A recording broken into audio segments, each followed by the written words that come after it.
Alright, so what I'm going to go through today is how to program an Arduino in C++, send it up to a node server, implement WebSockets, and also use React to render that data and display it on a website. So what I'm doing here is actually just calculating the beats per minute with the heart sensor that I have attached to my Arduino. What I'm doing is counting the beats and storing them in an array, and then dividing them by that total, which would be 10. That would find the average, and then I'm going to send that to my server, which I have set up. I have it listening on my serial port, which is calculated the same as my Arduino, and I'm also parsing that data. This is something you need to keep in mind because the code that you are going to get from the actual Arduino is going to be like buffer code, and you're not going to actually be able to read it or do anything with it. So make sure you look up what parsing is, and make sure you're doing that for whatever type of project that you're going to implement. On the server side, I have it listing on a socket. I'm connecting on there.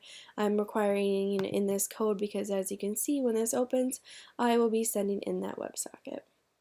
I took it a little step further and decided to implement React with this project because I'm not very familiar with the Flux model, and I wanted to get more familiar with it and to actually see how it works, why it's becoming the choice for a lot of developers to use, and it's great.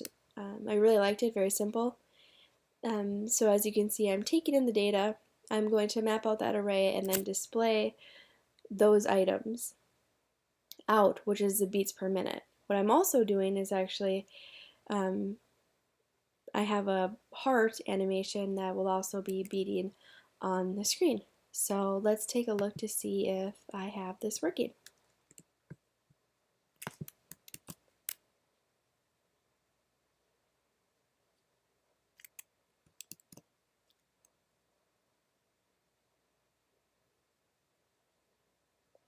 Alright, so here we have the home page. What it takes to start to have a healthy heart. We're going to log in with Twitter. Essentially what I would like to do is to be able to implement this with Twitter, so you'd be able to write in your weight, your goals, and then it would give you suggested exercises based on your health. As you can see, the heart is beating and it is tracking my beats per minute. Mine is pretty low generally just because I do run a lot and get that cardio work. So you can see that that is fully functional.